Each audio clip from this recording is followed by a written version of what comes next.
Eustace Wolfington, welcome to Dad Saves America. Pleasure to be here. You have a job that most people know the name of but don't understand, and that is executive producer. You have been executive producer on several movies, the most famous of which is Sound of Freedom, and I think the favorite of which for me is Cabrini. So let me just start off with, what does it mean to be the executive producer of these movies? What's that job? That means people are looking for money. That's about it. No, but then I think, and I'll talk about Cabrini because that was a project that I drove from the beginning. I went out and got the cast. I went out and got the crew. I did everything. So it wasn't just the money. I mean, I had to raise the money, but I had to get the script and all the way through. So I learned the hard way what executive producer was when I came to Cabrini. Just as we were about to start rolling, you were telling me the story of how you met the director of Cabrini. You have had his back now for several films. Yeah. So tell me about, how did you first get connected to Alejandro? I'm going to come back later to your background and the industry that made it possible, the success you've had that have made it possible for you to roll the dice in the worst investment area. There's a saying I've heard many people say, the movie business is a great place to become a millionaire if you're a billionaire.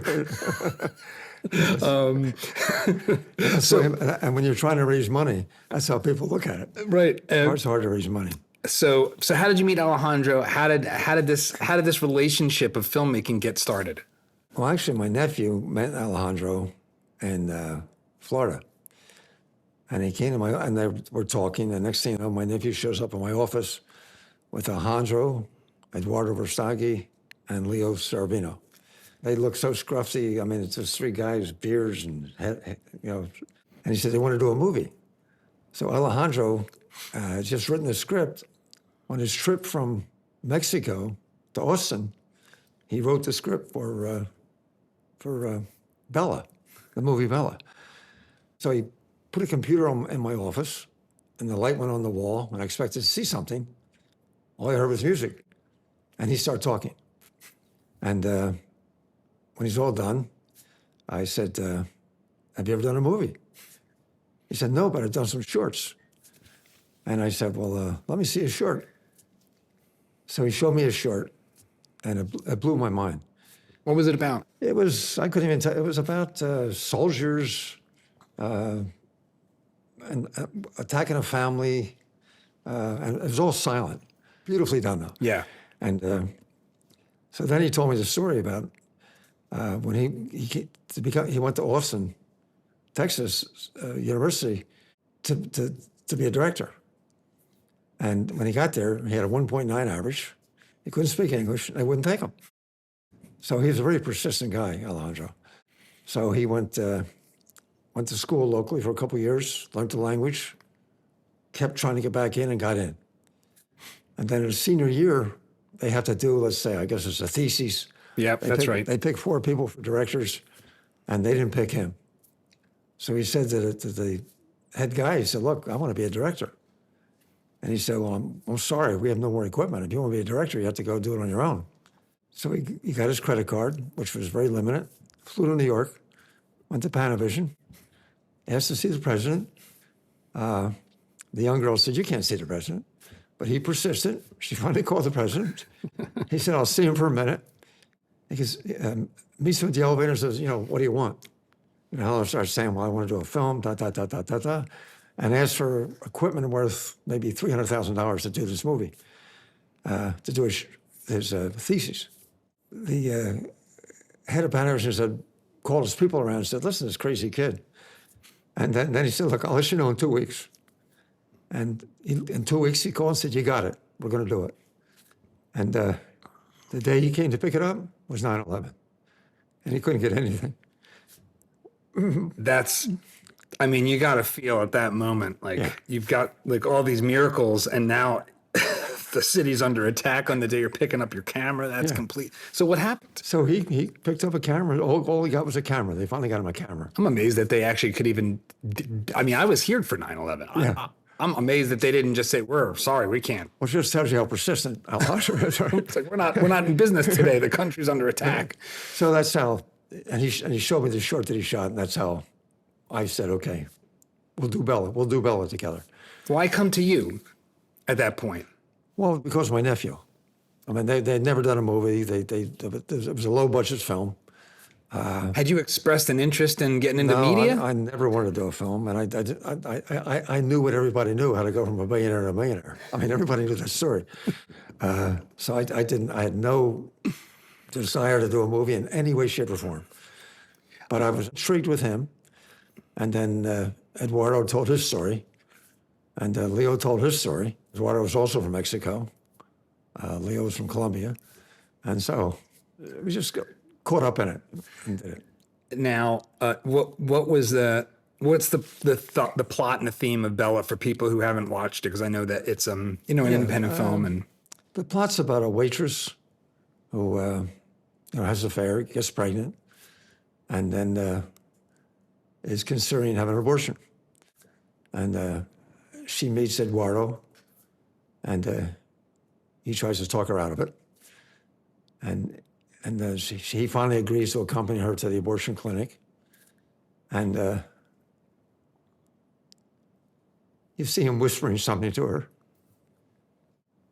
And then you don't know what happens. She's in the room, and they're doing an ultrasound. And then all of a sudden, the next thing you see is this 3-year-old girl playing with Alejandro, and the mother coming to visit. But she don't know how it all happened, what happened in between. But obviously, she didn't have the abortion. She went back home and had the child. He adopted the child. That's what he told her. He said, I'll adopt the child. So he adopted the child, he and his brother. So it's the plot of Bella.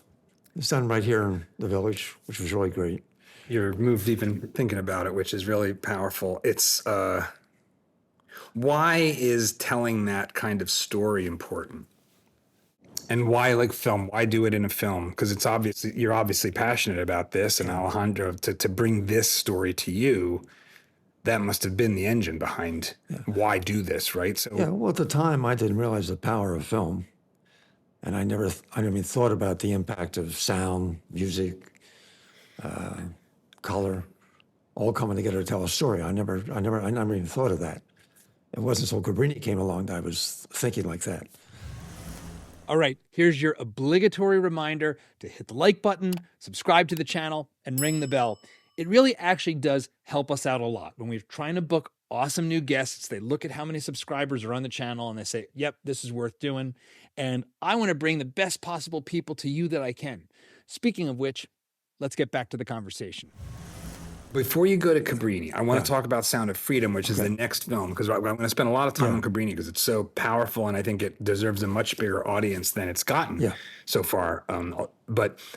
So you have the film Bella, and then the story of Sound of Freedom is kind of weird. So how did that come about? Well, Eduardo came to everybody with it, and even when he had the movie done, nobody wanted to touch it. Yeah, this is what a lot of people don't realize is that the movie was produced by the Fox studio, right? Well, when he was out raising money, he raised money prior to Fox, but he went to Fox and they agreed to put so much money in. And then Fox was taken over by Disney. Right. And so that went with it. And nobody knew what they had. So Eduardo tried to buy it back, which he finally did. But when he bought it back,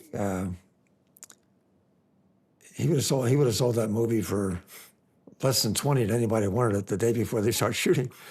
So, it was crazy. It's just a crazy thing.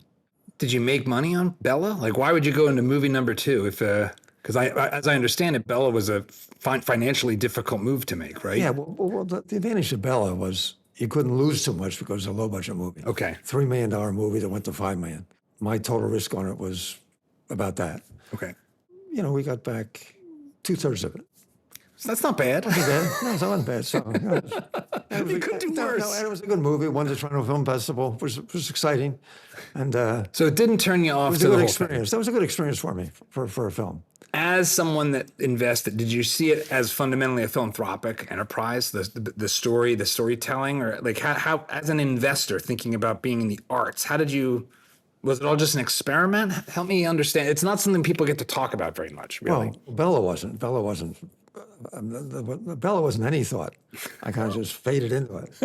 And Sound of Freedom, I wasn't that deeply involved. Okay. So that wasn't really. That was also a low-budget film.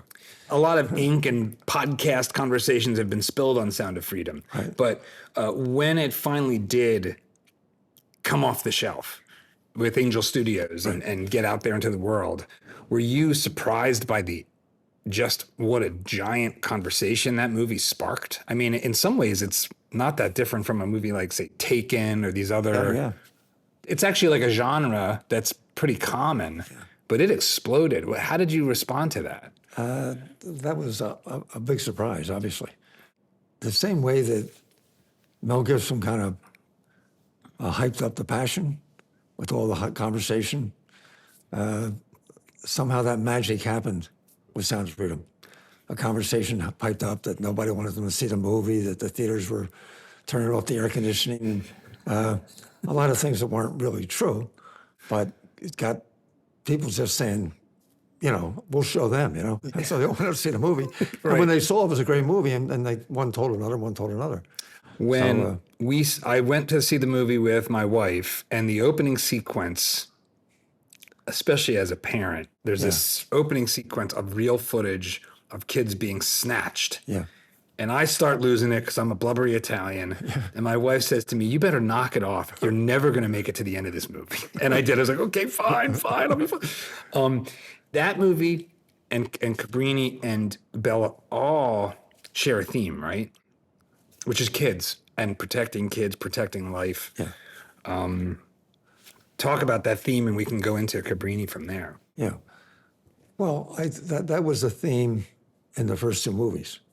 The theme of Cabrini was just that we're going to do a film of this woman's life, and that her life would be the example or the sermon for the world. They say every age has a movie.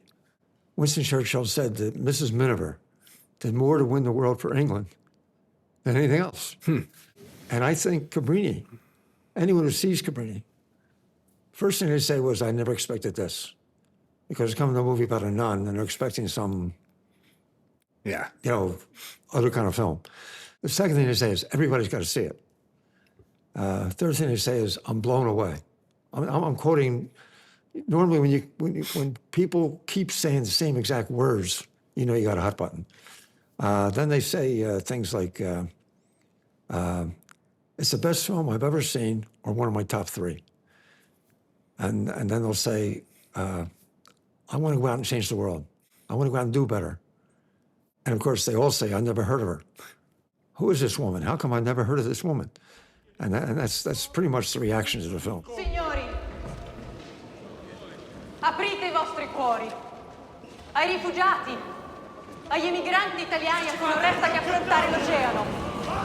In America, nella grande città di New York, come può un immigrato italiano... Ufficiale, la accompagni fuori! Fermati, caro.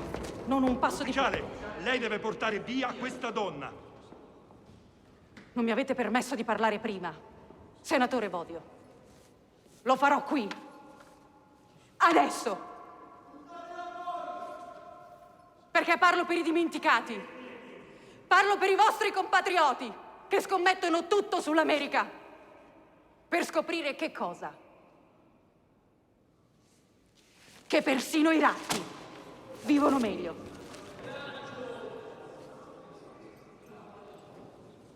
Parlo per quelle bambine abbandonate per strada, costrette a diventare prostitute per sopravvivere.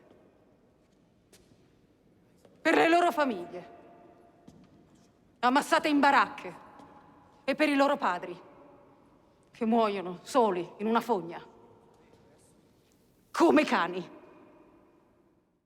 when people watch that movie, there's one line in that movie. I tried to analyze why people get so transformed, because people walk in to see Cabrini aren't the same people walking out. They totally get transformed. So I said, what's happening?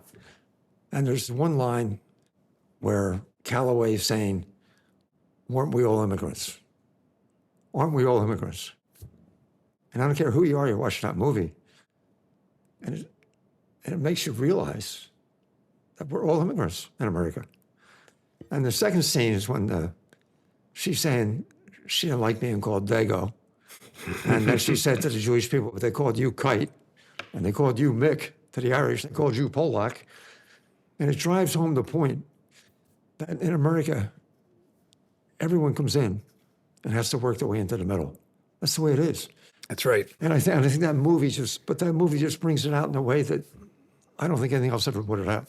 I felt very personally connected to the movie right from the start because I'm 100% Italian American. My whole family's from South Philly. I have aunts and cousins who've been to Cabrini College, everything about it. I went and I leapt to go see the movie, and then I'm texting my aunts and uncles and my mother, you got to show everybody in the family's got to see this movie. So it felt very personal to me.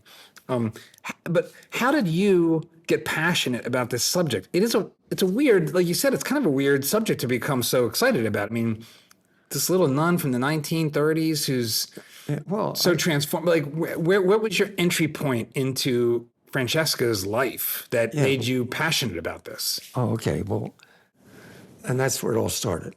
I was looking to go for a 6:30 mass near my work. I had to be at work at 7:30, but I lived outside the city, so I had to find a church in the city. So I found this church, St. Donatus, which was founded by Mother Cabrini, which I didn't know. I was 23 years of age. This is 1955. I had never heard her name. I'd gone through 12 years of Catholic education. She's the first American saint. I had never heard her name. And so the priest said, we're going to do a 9-week novena on Mother Cabrini. And for those that don't know what a novena is, what is that? Well, for 9 weeks, you go back and they give a sermon and talk about the person and tell you about their life. Yeah, so it's sort of like a story that plays out. Yeah, but the novena is 9, so it's 9 weeks. So I went and I learned about her life, and I thought, wow. So I started to read up on her. And there was a big orphanage across the street, which was the Cabrini orphanage. So I got to know a nun over there by the name of Sister Ursula, who was the last person to ever get a veil from Mother Cabrini personally. She was 104 when she died. Wow. And so I got into Cabrini. How old are you at this point? 23. 23-year-old man getting excited about the story of this nun is an interesting thing. But she was such a fascinating woman. Yeah. And I wanted to be, and she was a great entrepreneur. And I wanted to be an entrepreneur, and she was the epitome. So my business took me around the world. Because the way you lease a car today is something I created. And I took it around the world, and I would talk about it. I'd talk about her. And no one knew her, even the Italians. I mean, they maybe knew her name. They knew nothing about her. So that was it. And then 60 years later, this nun walked to my office, Sister Mary Louise Sullivan, who had written a book about Cabrini, a research book, a great book, by the way. And she said, will you help me do a movie on Mother Cabrini? Because she knew I did Bella. Yeah. I said, Sister, I don't ever want to do another movie, ever. And I said, I'm sorry, I can't do it. Now, we were talking just a moment ago about, the process of getting into this movie business, but why did you say that to her at that moment? Because once you make the movie, that's when you go to work. And nobody wants to go to a movie. I mean, it's tough to get people to go to a movie. Yeah. And unless it has some big name actor and some real great promotion behind it. And we're just a little independent film. And we had to work with Bella. We had to work. And we did grassroots work you wouldn't believe. I learned how to do grassroots in Bella. So back to Cabrini, that was in my mind. You're like, I'm just tired. And at the time, she came to me in 2011 is when she came to me. And what am I then? I'm 80, in my 80s.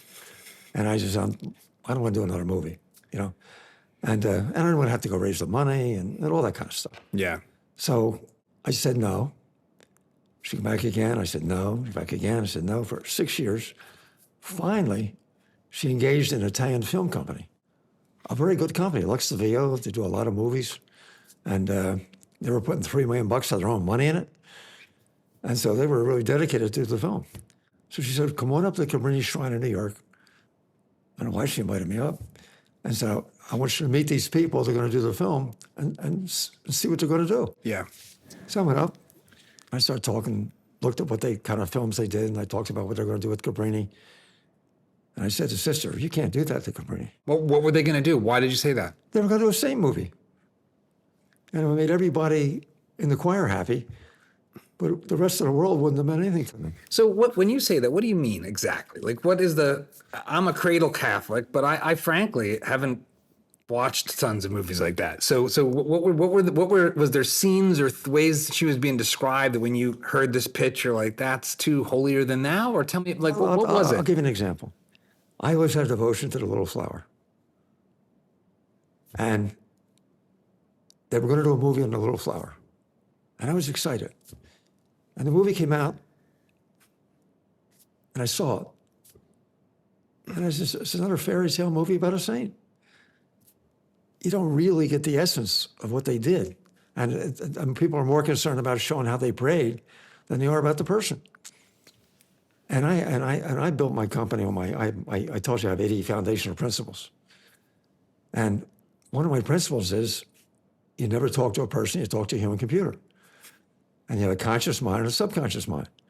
And people are programmed 24 hours a day in their subconscious mind, even when they're dreaming. And they don't reason, they just know what they're told in their subconscious mind. And they form beliefs. And they form beliefs they don't even know they form. And like if I said to you, Trump or Hillary, right away, anybody would conjure up a belief that they formed in their head they may have never spoken about. But they have a belief from everything they've been fed.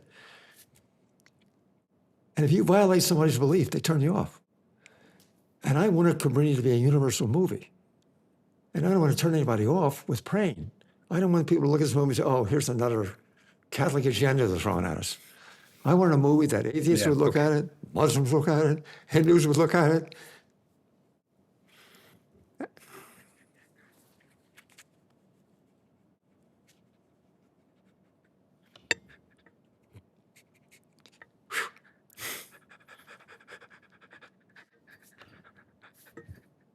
Sorry.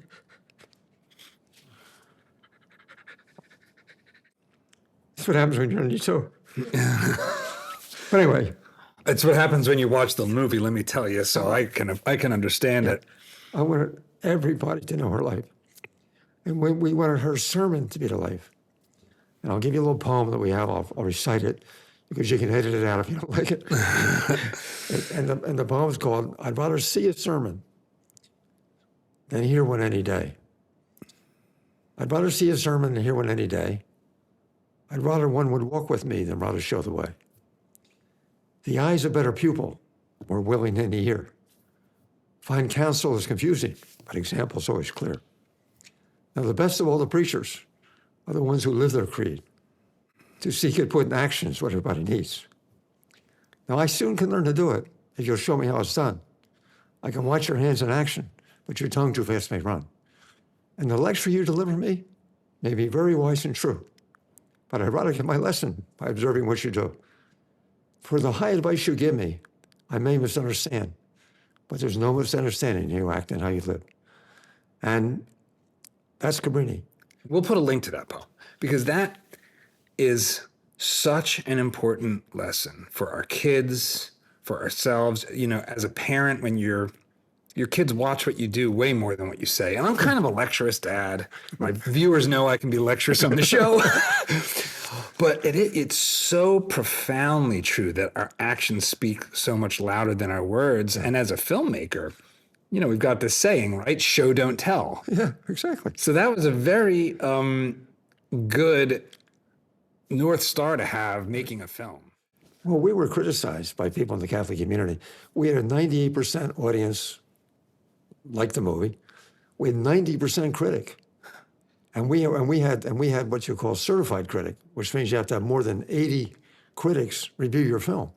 And you have to have 5 of the top critics. We had 15 of the top, and we still came out with 90 on the subject of Cabrini and none in today's world. Right. So that's a fantastic score. And the 2% we didn't have, if you read the reviews, were the Catholics who felt we didn't pray enough.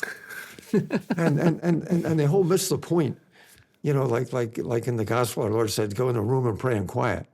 And he said, if you're going to give money, give it in quiet. Don't let one hand see what the other's doing, because you'll get your reward in heaven instead of on earth. And that's what Cabrini was about. Yeah, that's such an interesting thing in Christian teaching, right, from Christ himself, that our incentives can corrupt our intentions, right? Like, Yeah. I think that's one way to think about it is, you know, we live in this world of social signaling, and I'm going to go on TikTok and let everybody, I'm guilty of this. We're, you know, but why are you doing that? Are you doing that because of your belief in the cause? Or are you doing it to bring attention to yourself? And Yeah, exactly. I've really tried to internalize, I think unsuccessfully, that the fact that, Well, you know the fact what, if it's really important, maybe you shouldn't be touting it. Maybe you should just do it. And Yeah, exactly. Well, we all know us telling people or other people telling that we're good people, it's not nearly as powerful as them seeing us doing something good, you know? And like you say, if you're going to get credit, like our Lord said, if you're going to get credit here on earth, and it's so superficial. You know, it's like vanity, vanity, vanity. All things are vanity. And it passes. And so early on in my life, there were two things, two ones. That one always got me. The other thing is, my favorite passage is the narrow path, not the wide path. Because the wide path looks good, pleasure, happiness, you're going to have a great time, everything's going to work out. The narrow path doesn't look too good. But the narrow path, ironically, is what makes you happy, brings you peace. The wide path is what brings you pain. So when we did this movie, I just wanted people to see that path. I mean, Cabrini had a path. Such a great role model. A philanthropist in Philadelphia said, I want every school child to see this movie. And they paid to bus 20,000 students, all from 7th and 8th grade. I mean, private schools, parochial schools. And then 2 days later, they had a meeting in a conference center, and they had all the superintendents, all the principals, all the teachers, and a handful of students on the impact the film had on them. It gave them a sense of purpose. Kids who didn't feel good about themselves, were down about themselves, were now up on themselves. It gave them the sense of never give up. And we had a workbook, a pre-workbook and a post-workbook. And the bonding that took place between the teachers and the students and working this workbook, it was just amazing. And that was a Cabrini principle, by the way. She was a great educator. And one of her principles was, get out of the classroom and get in a social environment with your student. Because you can't know them in the classroom. You can only know them, you know, outside watching them play and things like that. So that's what happened here. So now we're going to do that. We're having a Cabrini night in every parish. We've already started that. Like Sunday, we had 250 people show up in church, screens right there in front of the altar, to see Cabrini. And when they see the movie, they're all blown away. I don't know any way I've seen Cabrini hasn't liked it. And I'm sure somebody hasn't, but I don't know anyway. And when we tested it with like the atheists and the Baptist community and prisons, and it just inspires everybody. You know what's so interesting about the movie to me, even from a cinematography perspective, it has a timelessness to it. So I think you've built a time capsule with this movie. And maybe one question I have for you is, as I understand it, the funding was philanthropic. Is that right? Do I understand that correctly? The funding started out. Well, what happened with this movie, by the way? We thought we had a $27 million budget. This turned out to be a $50 million movie. It's a lot of money. And that's just the movie. People say we shot a $100 million movie for $50 million. It looks like that. Yeah. It does look like $100 million. Yeah, we did. And Alejandro, I got to give him credit for the cinematography, and he's an artist. We wanted to honor the Italian community. We wanted to honor the church with great art, especially talking about Cabrini. And the acting was lucky. I'm looking at the computer, and I see Scorsese was going to do a movie on Mother Cabrini in 1973. Loretta Young had gone to him and said, I want to play Mother Cabrini. And they had the script done, everything done, but they never got the movie done. Sophie Loren was going to do a movie in 1950. And she had a big director for her husband. And they didn't get it done.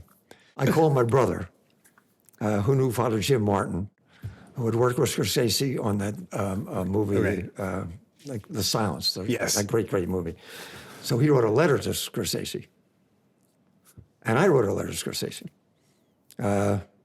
asking him, could we buy the script? And he wrote back and said, I don't have the script, but I'll give you a tip. Get an Italian actress. Now, we had not been thinking of an Italian actress. We've been thinking of all the top American actresses, get a big name. Yeah. They look close enough, should be fine. I Can be like Cher and Moonstruck, like, yeah, sure. I won't even tell you something, but that's what I'm talking about. But anyway, so that totally switched our focus. Our casting director found this woman. She called us on the phone and said, I'll put all my money on this woman. Before this movie, her big role was in Gomorrah, about the Italian mafia, and she was the head mafia doll. At the end of the movie, she was the head mafia doll. So she went from that to Cabrini. There's only so many roles we get, right? You're either you can be a nun, you can be, a capo. So she covered the spectrum from one end to the other, and did a magnificent job. And it's a beautiful human being, a beautiful person. Came here 30 days early to really get herself into the part. Kind of isolated herself, and read about Cabrini as much as she could. And she really got into Cabrini. She was into this movie. Yeah. Yeah. So you take this movie and you take it from, in movie jargon, in like the movie business terms these days, $20 to $50 million is like the dead zone. That's like you'll never get a pop. It's like, it's not big enough to be Marvel. It's too expensive to be, what's it called? A big fat Greek wedding. Yeah. So you're in this, like, I've optimized for not making my money back zone. And yet you went there out of passion for this. So Well, what happened? We raised $20 million real quick, and then COVID broke out. We started shooting this thing in the month of COVID. Alejandro must be feeling like, God, why have you forsaken me? I'm going to get my camera and it's 9/11. I'm going to make the most beautiful big movie of my career and it's COVID. what's like, maybe he should stop. Maybe this is it. Well, Alejandro's different though. Alejandro, when he does a movie, he goes into his zone. So, he really does. He goes into his zone and he's just, That's it. he doesn't come out till it's done. And on this film, he said, I'll tell you a funny story. We had a meeting in Avalon, New Jersey, a 2-week meeting to get ready for the film. Once I had all the line producers and all the producers and the writers. So for 2 weeks we met because I have my foundational principles. Mm-hmm. And everything we do, we instill those foundational principles because it keeps everybody in the same thinking, on the same song sheet. And we don't tell people how to think, but everybody gets their thoughts into the process, and we all walk out with one thought, and that's very important to get the thing with the, and that was part of this film. So anyway, we said, why don't we make Mother Cabrini executive producer? All her life she's been forgotten. Let's make her executive producer. Never thinking of the impact this was going to have on the union people, on the extras. They're all reading their book, reading their script. Our set was on fire for Cabrini. It was like an early football rally. I don't care what department you walked into, wardrobe, makeup. They were talking Cabrini, and they were excited about it. You know what I'm saying? So the movie, it's just everybody got into this movie, and that's why I think you can feel it in the movie. But Alejandro said he shot shots in this movie he doesn't remember shooting. And he would. We really feel Cabrini had her hands on this thing. COVID, we had 9 cases of COVID breakout, 9 cases, and thing is shut down. Now that's, Yeah. and with 1,200 extras and all those people all concerned about COVID, and we had a couple actors that were so concerned about COVID they wouldn't eat any of the food, had it all be brought in.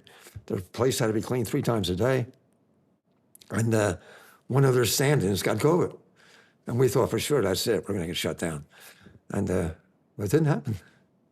why don't you just share the core story of Mother Cabrini? Because I think for people who aren't familiar with her and haven't seen the movie yet, just a couple of the key details of what she did that would be so inspiring, I think it would be really good for people to hear. I don't want to go through all the details because I think that's what the movie's for. But that'll lead me into a real quick on the research we did.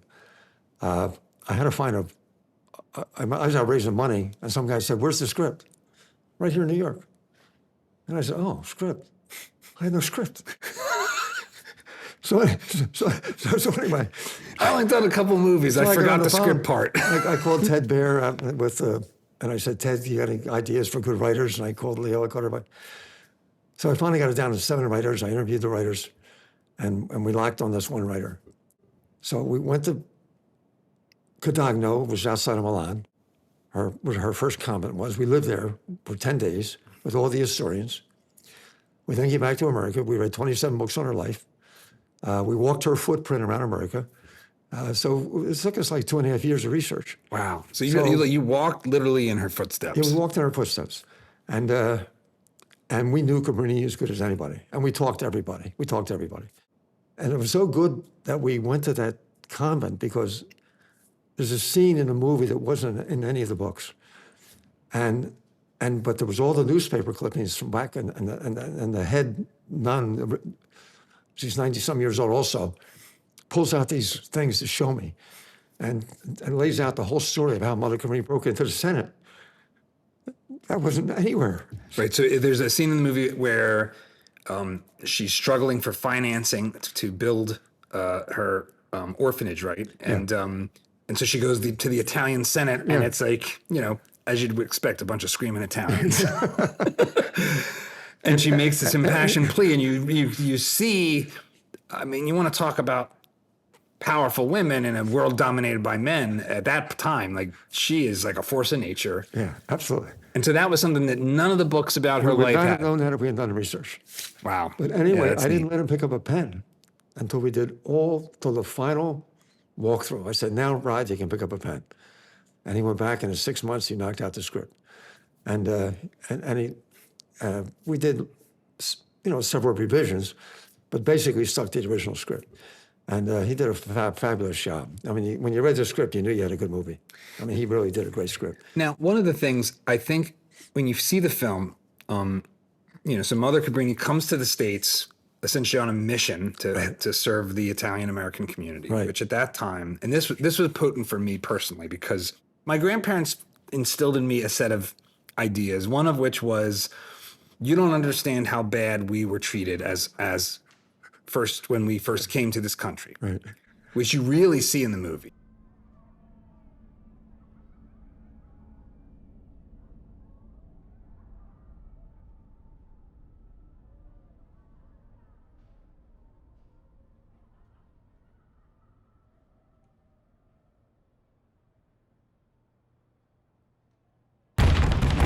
Apri la porta!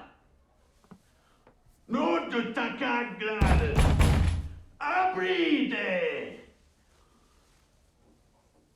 Ma una volta che siete monache! Se vai trovo qua un'altra volta, ma faccio papare.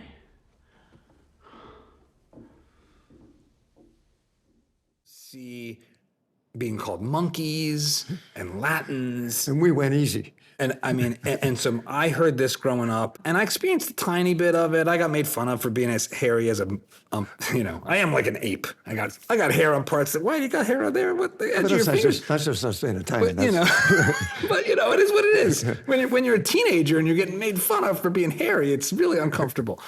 But the other piece was from my grandfather, my dad's dad, who was very engaged in the church in Philadelphia. And he said, being Catholic, it's the one thing in America that you can still basically bash and have no repercussions. You can bash the Catholics, Catholic Church, all day long. So the movie has these two things in it. You don't have villainous Catholics, which like everywhere you look, the Catholics are a bad guy. And you have this Italian immigrant story And it's so powerful if you are Italian and if you're Catholic. But why is that story so universal? Because it is a universally American story. So how do you understand the themes of the movie for everyone? Because you've already said Well, this. I tried to figure, well, two questions. One, I'll go back to a little bit about when she first came. But we did a lot of screenings. We probably did 200 screenings. And the reaction was so strong from day one that we put 6 cameras outside of every screening, so people spontaneously, they wanted to go up and tell what they thought about the film. And you ought to see the testimonials; it'll blow your mind. I mean, you can make a movie of those. But no matter what the ethnic group was, they looked at the movie. That's me. That's me. Exactly what they said. I don't care if it was Afro-American. I don't care if it was Asian. I don't care if it was Latin American. Every group looked at that film and said, that's me. So that's when I tried to figure out what is it in the film that does that. And of course, it's what you guys went through. What the Irish went through it first. The Irish came in 1840s, and they got beat up real bad. And then when the Italians came along, the Irish were beating up on the Italians. That's right. Because they didn't want the and the prejudice was strong back then. I mean, like I say, I'm 92. I can remember in grade school some of the prejudice. And when it was interesting, right? Because one of the things I've heard is that the Irish were a little better at political organizing, and so like Tammany Hall in New York and police, like the Irish went into politics and policing. So the Italians come and we're basically like, go lay some concrete. Here's where Cabrini was so great. Cabrini was an educator, and the first thing she said to the Italian immigrants, and the ones who came here from Italy were not Northern Italians. They were from the Southern Italian. Yeah. They were the farmers, and they weren't, the Northern Italians weren't industrialists. They came in and did their own thing, and like everybody else, So they didn't have a great education.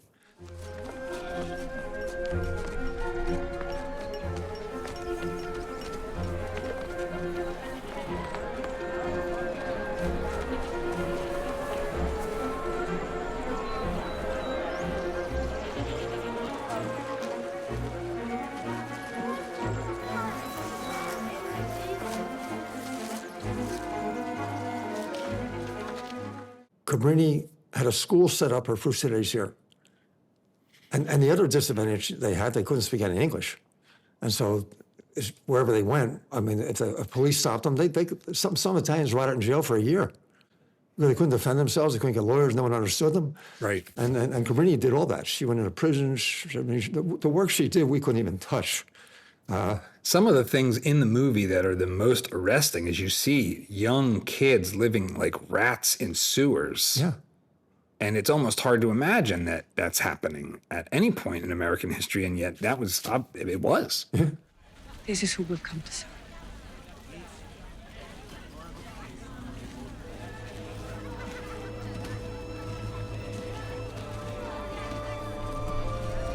Via! Andate via!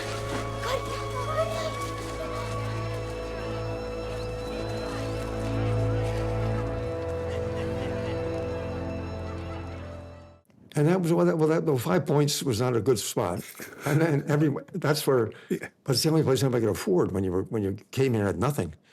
5 Points is where you went, And but come back to Cabrini. Her main theme to every Italian American was, you came from a great country, because she wanted to reinstill the dignity into them about where they came from and the great music and the great art. Her next thing was, you're now in a great country, and you're going to become great Americans through education and through doing it on your own. That was her message to the Italian immigrant. You're going to do it through education, and you're going to do it on your own. And she was masterful at getting them good jobs. And I mean, they never could have had a better champion than Cabrini. As you know, she never gave up. She was a fighter. She was brilliant. Her own way, she was a great politician. She never screamed or hollered. She just got things done by persistence, And the other thing she did was so unusual. She had seamstresses in every one of her orders. She made sure they were dressed to the nines because she knew how to win the other people over. She dressed the young Italians to the nines. They were great-looking people, right? And so, but they didn't look great when they were all scruffy. She had them look like $1 million. When they hung the 9 Italians down in New Orleans, or the 11 Italians, for me, out of 13. I think it's the biggest lynching in American history. Well, Cabrini was there in 2 days.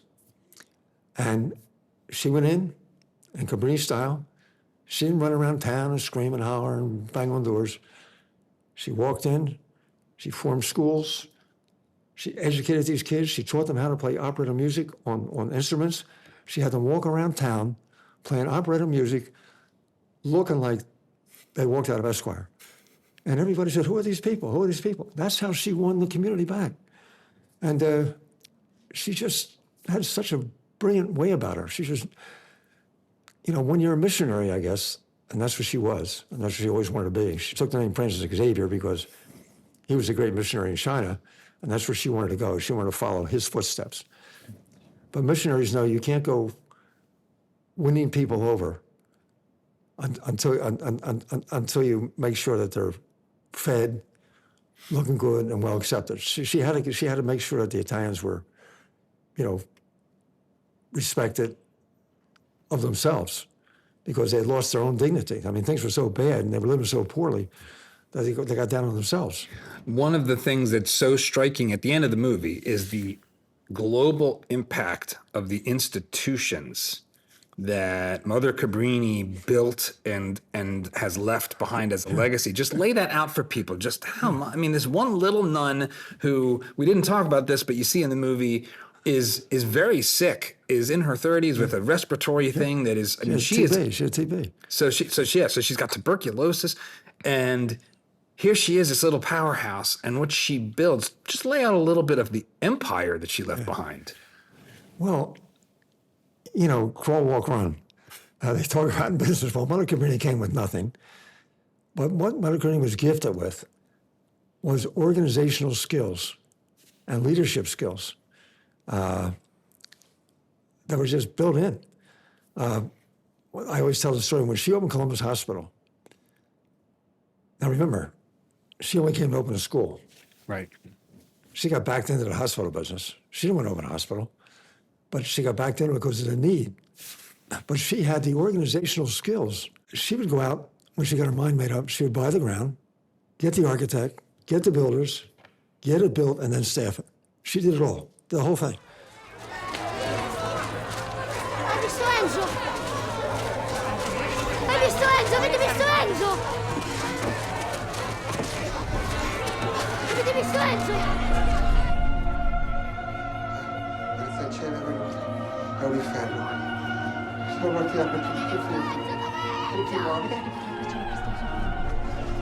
Dov'è Enzo? Keep that tight. Margaret! I need someone. Go to Mount Carmel now. Tell them I need morphine and chloroform. And doctors! Concetta.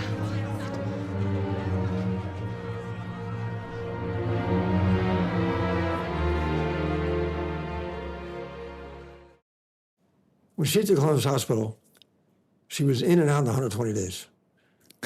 And it was running like a clock because her organization skills, her documentation, the first thing she did when she sent her nuns to a new city was get the best lawyer and study documents. The best lawyer and study contracts. That's how she raised her nuns. It's all business. She was all business. And when you gave her money to open a school, the rich people flocked to her schools, and she charged them pretty good. And she used that money to open up the poor schools. When she opened a hospital, she opened a rich section and charged real good, and they came because it was the best service, but that took care of the poor people who got the exact same service, but these people paid for it. It was like a Robin Hood before its time. And when you gave Mother Cabrini for an organization, you didn't have to give it to her again. She made it a profit center. She was a venture philanthropist. She absolute, unbelievable. Where did she get this from? You know, you've walked in her shoes and studied her. What in her life or her formation Well, she gives was- you any indication that she would be this rigorous businesswoman. Well, Like, did she have like a businessman well, father, or what she- was the? Well, her father was a farmer, but what she had, she was the youngest of it, 11 or 13. There's two different stories. One say 13, one say 11. But she was the youngest. She had an older sister, Rosa. Half her family died before they were 15. And her sister, Rosa, was the like the one who kind of looked over her. Yeah. And it was her leader, her boss. She sent her to a school called the Daughters of the Sacred Heart to learn to be a teacher. And here's where she got the great devotion to the Sacred Heart, the Daughters of the Sacred Heart. She would meditate 3-4 hours a day, and she just got this great devotion. She came out. The first job she got as a school teacher, they said, would you fill in for 2 weeks? 2 weeks became 2 years. And then she was teaching in the public school system also. In Italy. And back in those days, God was not allowed in school, just like it isn't here. That's when the Reformation had just taken place. They put Italy back together. Yeah, so this is like post-Garibaldi's unification. yeah. It's funny, people don't realize that Italy as a country, I think it's the last of the European countries to actually become like a single country. It was sort of a late, it's barely a country now, actually. It's like, oh, you go to the north, they don't even feel like they're the same people as the south. Oh, I'm a Venetian, I'm a Roman, I think there's a sizable population of southern Italy that still thinks Naples should be the capital. But anyway, she is a teacher. And She's a teacher. And then a big thing happened in her life. There was an orphanage that the Catholic Church had that was run by, they'd given it out to a group of lay people who called themselves sisters. Mother Cabrini had tried to become a nun 3 times, and they wouldn't take her because of her health. why was that? Why would the health prevent them from They money? just felt she couldn't stand it. It was like they turn you down in the army. That You the go get in the demands- army, if you're poor for health, they don't take you, So So the demands of the demands being of a the nun. Interesting. So this priest asked her to take over the administration of this orphanage, which got in such bad shape. He said, go in for 2 weeks, he said. Just go in for 2 weeks and straighten it out. 2 weeks turned to be 6 years. Wow. But it was 6 years of hell for Mother Cabrini, because the people who ran it would take the funds and skimp on the meals for the kids and keep the money for themselves. They would do it with clothing, they'd do it with everything. And of course, Mother Cabrini would be fighting about and exposing this. And so they started spreading rumors about her. They started to say she was this and she was that. And she went through a real, it was her cross, but it was also her formation. And finally, the church realized that it wasn't, that these people were Crooks. bad people. Yeah. And so they shut it down. And they said to Cabrini, you can now start your own order. And there's not a missionary order of nuns anywhere. You can be the first missionary order of nuns. So what does that mean? What is an order? For people who aren't familiar with the vast sort of structures. In order in the church, you have to file papers. You have to be recognized. You have to have a charter. You have to do all kinds of things. It's a kind of organization. It's an organization, yes. And see, you say it better than I do. I go into too much detail. I'm here to help. But and she became quite good at that because everyone knew that Mother Cabrini wanted to go to China. And all the bishops, she did such a great job in Italy opening schools, they didn't want to lose her. So every time she talked about going to China, oh, no. And they would call Rome and say, don't take her. If she comes, we want her. We don't want to lose her. So, and she also knew something else. She had taken a vow of obedience. And she knew that anywhere along the line, that if any bishop said to her, this is an order of obedience, you have to stay here in Rome, she would have stayed in Rome for the rest of her life. Now, she knew that. So she had to always dodge that bullet. And she knew how to dodge that bullet so artfully. And so she dodged that bullet all through her early days. So she got to Rome, and because you know what happened then. There was a Bishop Scalabrini, who was just made a saint, who had formed a priest, an order of priests to take care of the Italian immigrants in America. What she did for nun, and he knew he needed a nun. He needed an order of nuns because his guys couldn't do what, as Mother Cabrini says, men can't do what we do. You know, he knew that. So he went to her and said, would you? And she said, absolutely not. She said, I'm going to China. That's it. Nowhere else. So he kind of bugged the Pope. So the Pope had his back, and when he met Cabrini, in the back of his mind, he had already been programmed by Scalabrini about, you know, so the one guy's programming him, we got to keep her here. And in the back of his mind, which nobody knows, Scalabrini had been programming him to get her over there. Also, a countess had promised her if she would come to America, she would have a big, beautiful mansion waiting for her for an orphanage. When Mother Cabrini arrived in America, she came thinking she was coming to this beautiful orphanage waiting for her. That's a countess had promised her. And of course, nobody even met her at the boat because the cardinal, influenced by the Irish, had wrote her a letter and told her not to come. Padre Morelli?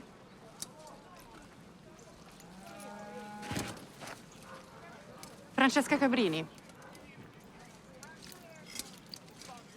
Lei è qui. Mannaggia, miseria, questa non mi ascolto più. Quindi non ha ricevuto la lettera dell'arcivescovo? Quella che l'ho spedito io? No, non l'ho ricevuta. Dunque, la sua missione è stata negata dall'arcidiocesi. Negata? Come sarebbe negata? Deve proprio parlare con l'arcivescovo.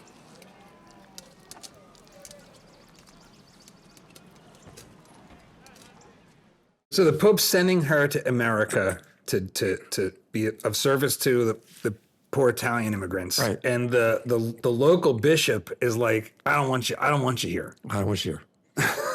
And you see the tension in the movie, which is an interesting one. But he doesn't want it because he's very much into politics, which he has to be in New York to do what he has to do. He has to be in politics. The guy who played the role, and David Morse, David really did his homework on the mayor back then. And so he had a really, really good feel for this part. So what you've laid out is a really she went to sort of business school by having to run this sort of corrupt disaster of an orphanage, and then she slowly but surely built the skills of how to manage people, deal with the conflicts, get things done. And she had built her order, and she had probably maybe 100 nuns in her order before she came here. She didn't come to America until she was 39 years of age. Everyone forgets that. So she came here when she had already done great things in Italy, and she had the experience. So when she came here, it was just a matter of calling troops in when she needed them. She came with 6 nuns, but she quickly needed more, so she just has recruits. But she also recruited 25% of her nuns here in America were Irish. So the Irish, one's persecuted, and the other, all the Irish girls all became Cabrini nuns. But her thing, it's like everything else in life. It's like our country right now. People are waking up to what God make us to be. What should we be? And humility, love, service, and simplicity. Those were her 4 rules. All nuns were taught those 4 rules. And I thought simplicity was interesting. She had to keep everything simple. Keep everything simple. Well organized, but simple. These were her 4 rules? They were her 4 rules. Wait, repeat these again. I want to really... Humility. Yes? And that was, even today, when you talk to a missionary, your sister of the Sacred Heart, when we went to live in their house in Rome, I thought I was living with Cabrini. I mean, the humility of these nuns and the love. We did an interview by accident. Remember I told you we had the theaters waiting outside, the cameras outside? Yeah. So this guy hops on the camera. He says, this is the greatest movie I've ever seen. I don't see how anybody could walk out of this thing without their thumb up. He was from South Philly. He said, I'm Italian-American. He came to America. His mother came to America when she was pregnant, an unwed mother. The Cabrini nuns took her in. He was left there. He grew up in a Cabrini convent. Now, here's this guy we're interviewing. And he just happened to throw that part of the story in. It was like a second part of the interview. And it was the best part.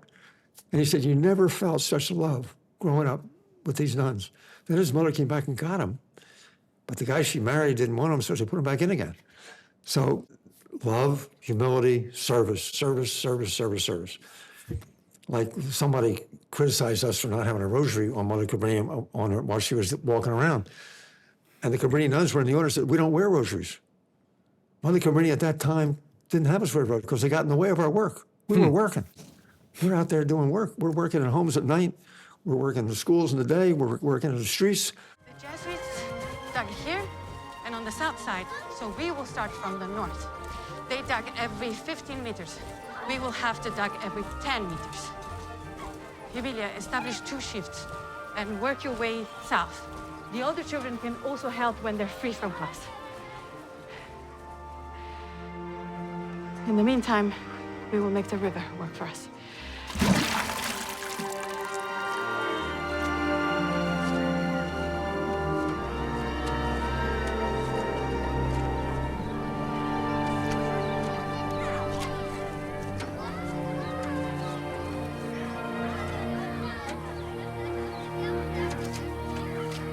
They did all their prayer in private, and they had great private prayer, but they did all prayer private. There's so many things about her story, about what she did, the network of hospitals and schools that she built, privately funded. We have these fights today on a lot of fronts about what government should do for people, about immigration. They're all there below the surface in the movie and her story. So what a lot of people in America don't realize is an enormous number of hospitals in this country were built by Catholic orders. Like, there's a huge Catholic hospital system that is often philanthropic, that is essentially trying to do exactly what Mother Cabrini did, right? Kind of privately redistribute or be charitable and do it with an eye towards love. We've gotten to a place, it feels like, where this story's been lost. This sort of, Alexis de Tocqueville talks about, the civil society, the people caring for each other at the level where we actually can look each other in the eye, where I can know that you need help. And that if you're taking advantage, I can also kind of pull you in a little tight and be like, hey, if you want my help, you got to get your act together. You can't just be taking advantage. Right.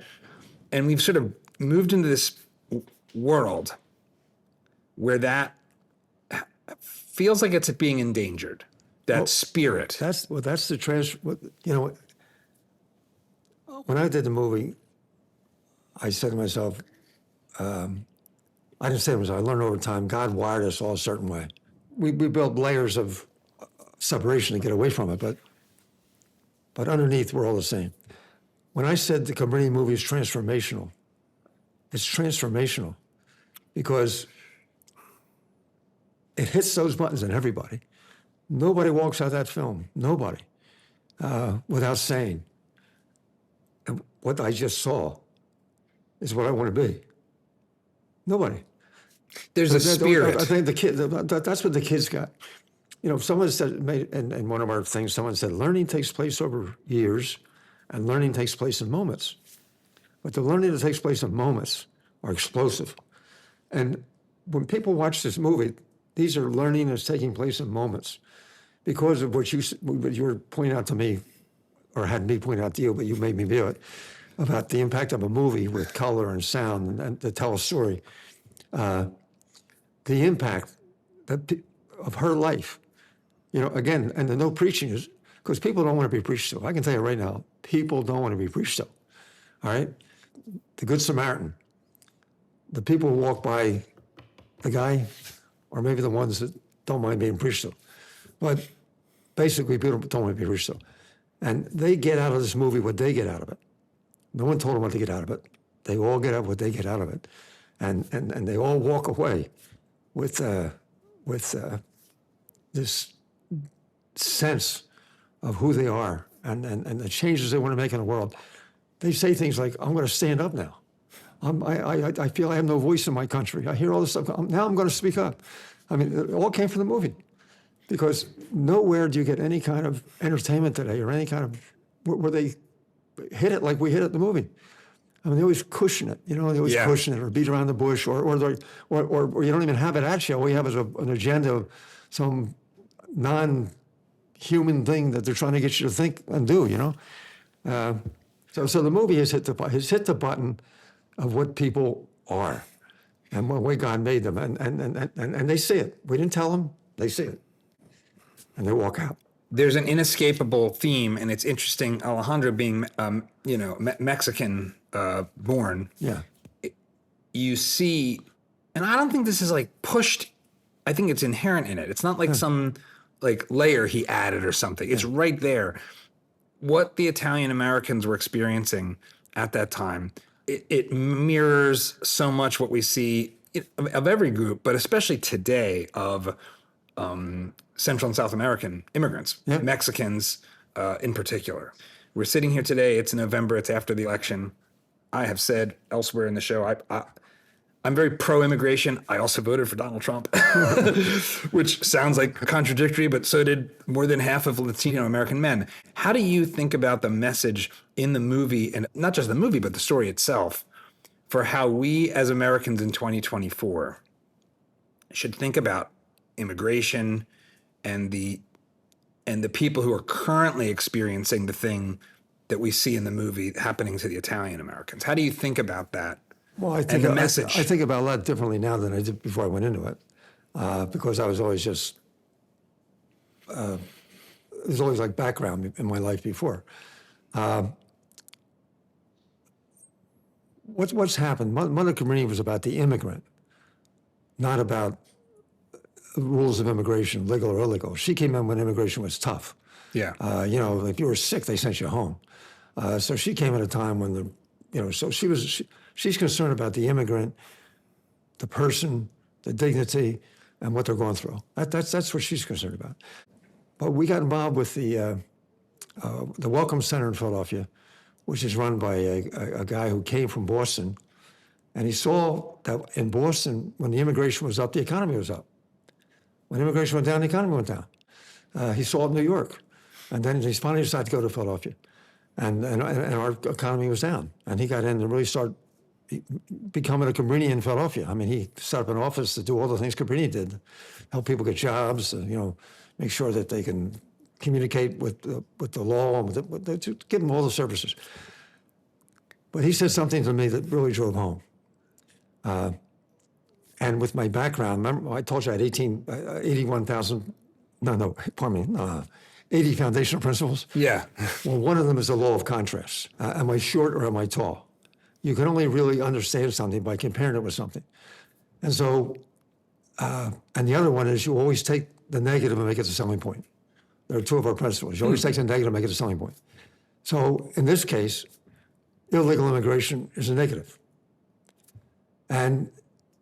But it has nothing to do with immigration, because like this guy pointed out to me, he said, Eustace, it's not the illegal immigration. He said, we wouldn't have illegal immigration if they would redo the immigration policies. They haven't changed them since 1965. Yeah. He said, if people had a pathway, you wouldn't need illegal immigration. The one who are coming in illegal are still tough to get in. So that's what we have to change. So I say they should say to people, let's not talk about illegal immigration. Let's talk about policy. And if we change the policy, we wouldn't have illegal immigration. So the real focus is cause and effect. Let's just change the policy. Everything's cause and effect. It sure seems like we are at a moment right now where, this is the biggest issue.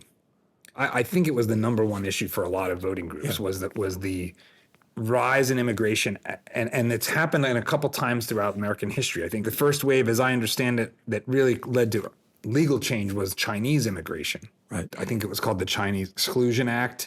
And then there was another wave of tightening in the aftermath in I think it was 1924. It does seem like we're at another moment where in the ebbs and flows, the flow has gotten more than the public can stand. Yeah. And there's going to be a change now. Well, I think look, forget everything else. Just get down to the basics. It so happens that immigration is good for America. It so happens if there's one piece of pie and there's 40 people trying to get to it and only 10 can eat it, then some people feel immigration is taking away jobs, doing this and doing that. If that was the case, then that would be something to discuss. But they're not taking away jobs. immigration are doing all the jobs nobody else will do, and when they first come in. I agree with people who say a country without borders isn't a country. We have to have borders, and we have to have legal immigration. There's no question about that. Illegal immigration is not good because it can bring in the wrong kind of people. And that has nothing to do with being an immigrant. You can be the wrong kind of person in America, and they put you in jail. So if you're the wrong kind of person coming in, we're attracting them, And so I would say that illegal immigration, I agree 100%, it shouldn't exist. It shouldn't exist. But legal immigration should recognize that the backbone of our country, we all are immigrants. That line in a movie, I mean, it wakes you up. We are all immigrants. We're just a couple of generations removed. And it's the population. I mean, we're starting to run into negative population growth. I mean, with birth control and all the things going on, the thing that drives a country is, and the reason young people grow up to be great is because they're hungry, and people get fat and don't realize it, but they start taking it easy. It's like in wealth. They say when wealth is left, the first generation does well with it. Yeah. The second generation spends it, and the third generation goes broke and has to start over again. What is it? Short sleeves in 3 generations, or something like that, or I don't know what it is, but I do know the rule. I do know if you're hungry, you fight, and if you're not hungry, you don't fight. And when you bring people into the country and they have to fight, they get creative and they make things happen, and they're great for the economy. And now that we have low birth, if you get a population where 40% are over 65, what kind of country do you have? And that's where we're headed. But the immigrants are keeping our population, where it should be. One of the other things that is right there, it's inherent in it, and is the Catholicism.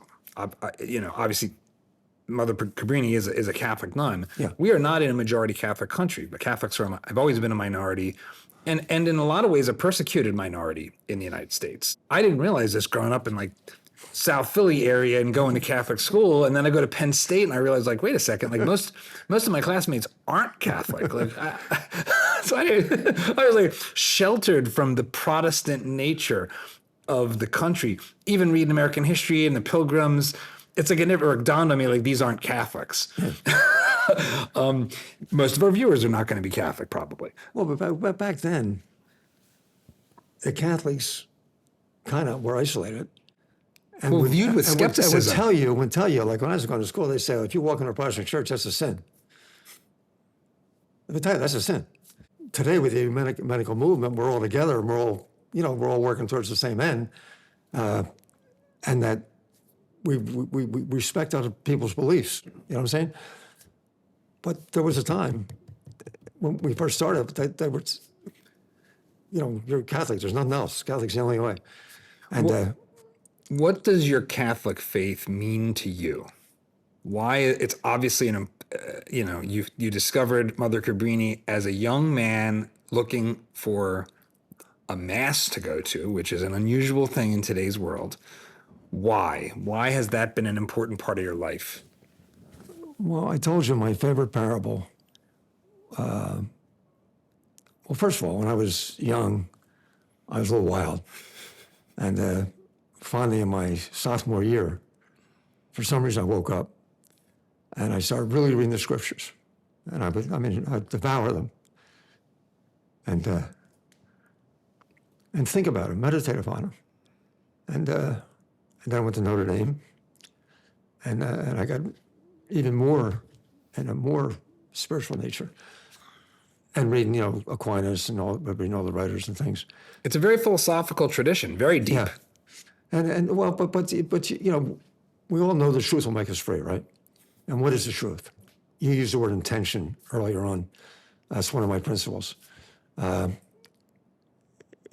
If your intentions are right, I'll never forget, we had a hotel, a little hotel in Avalon, New Jersey. And the Jersey Shore. Called the Whitebriar Hotel.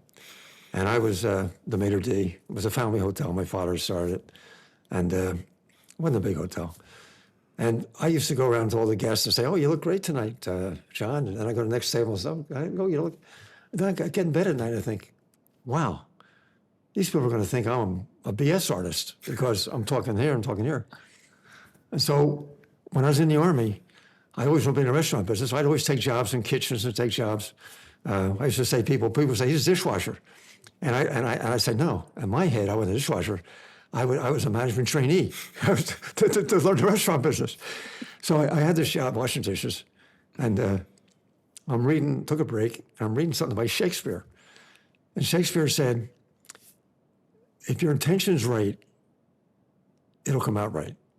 So if you're telling people they look good, and your intention is just to make them feel good, and your intention is not them think you're a nice guy, it'll come across right, don't worry about it. And you can even change your intention midstream. I can start out to say something to you to make you think I'm so-and-so. We're halfway through, I can reverse that and say, I'm only going to say this to make him feel great. And it'll come off right. But if I set my first intention, it won't come off right. Now, that was Shakespeare. It's, you know what's so powerful about that? You know, at one level, we can't know people's intentions. But as a storyteller, you know, so it's Shakespeare and you're a film producer, it's like we judge whether people are good or bad based on what we perceive their intentions to be. Like, is Batman the hero or the villain? Well, if you just take his actions, it's like, well, you could say Batman's a villain. He's a vigilante. He's going around punching people. It's like, who's this guy dressed like a psychopath running around New York, Gotham City punching people? He must be the bad guy. But then the story is realizing that, oh, he's trying to actually clean up the city. The people he's punching are bad guys. Like, it's very fundamental that we always are attempting to judge the intention of people. And how we do it is complicated, but it's actually quite profound, that what you're saying, that intention, it comes through in ways we don't even understand. I think we might be hardwired to try to understand people's intentions. Well, but what's more important, though, is what is your intention? In other words, like, regardless of how I'm being judged, what is my intention? And that's why in Cabrini, it was so important not to have preaching. Because our intention was, as I said earlier, to make her life. Let everybody get out of it what they want. We just present it the way it was and let them get out of it what they want.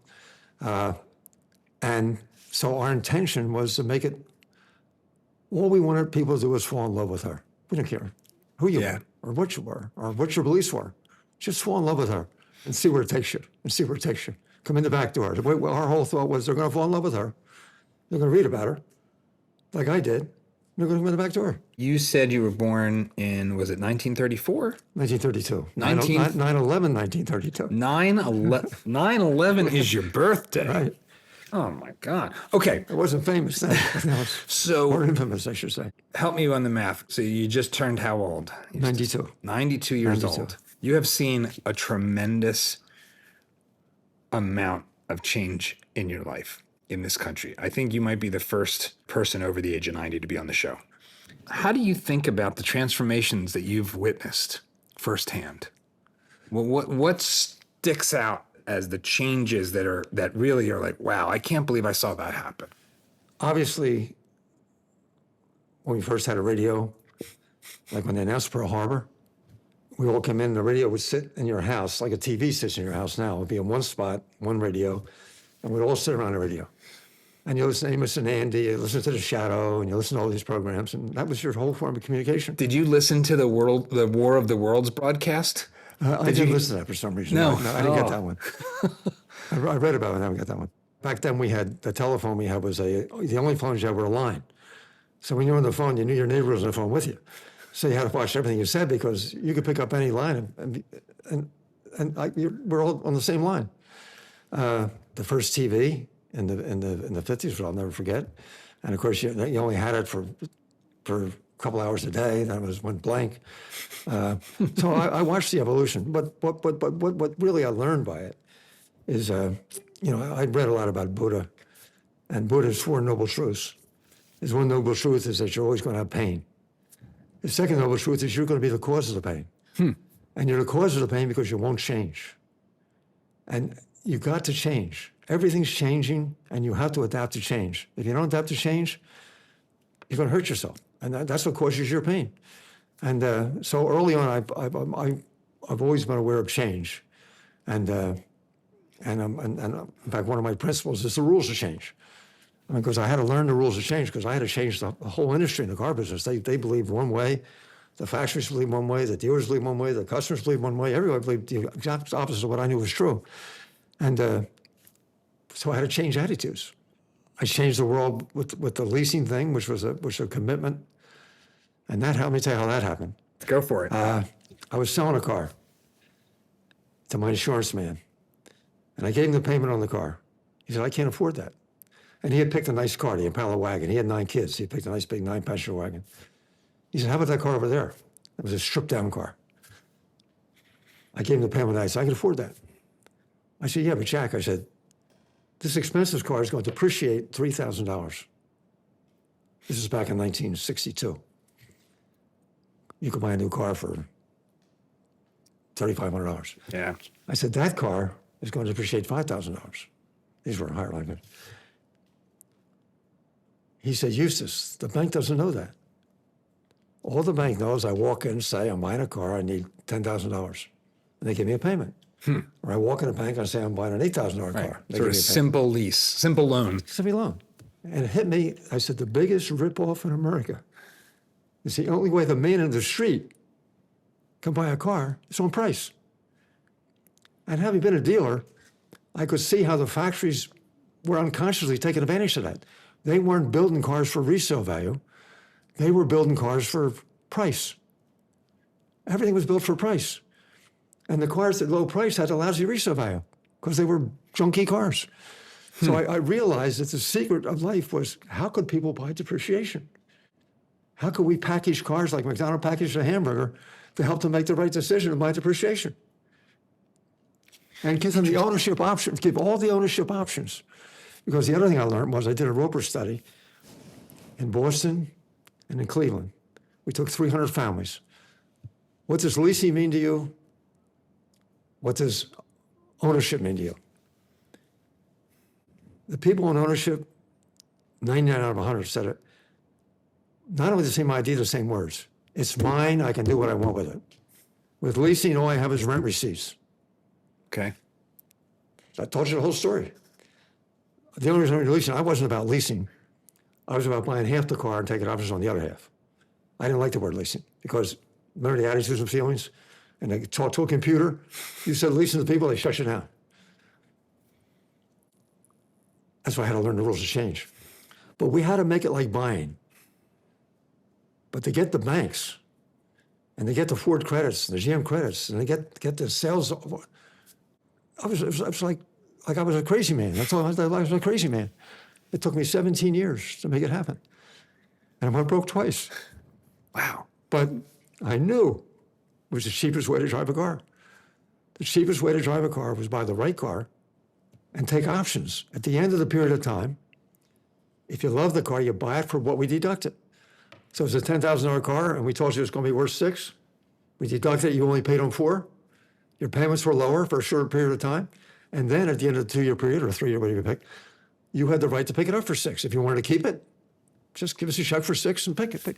It was worth more, you got all the profit. It was worth less, we took the loss. So, okay, so I have never thought about this way, and I'm a car guy. So let me make sure I understand what you did. That you were saying, look, we all know cars depreciate, but some depreciate more than others. Exactly. So we are going to create an ability to essentially place a bet on the depreciation so that you get to pay less per month in the short run. Take no resale risk, which I insured. So yeah, worst case scenario, at the end of 3 years, you take the car back. I've gotten the value of driving the car. If it has a profit, or if you want to sell it and you get all the profit. So you invented this. I created that. And you transformed the entire auto industry. I transformed the whole industry, all over the world. And that's why I came out with my 80 foundational principles.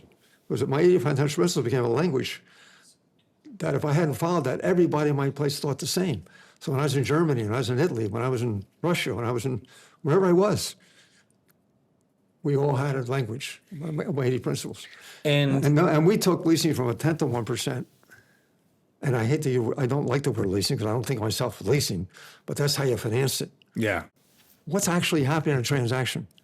You're shopping around like you always did. You make a deal, shop all day long if you want. Buy a car. Once you buy the car, we have a book. We'll tell you what the car's worth in 2 years. We'll subtract it. You only pay the difference. And we don't take anything away from the process the way it was.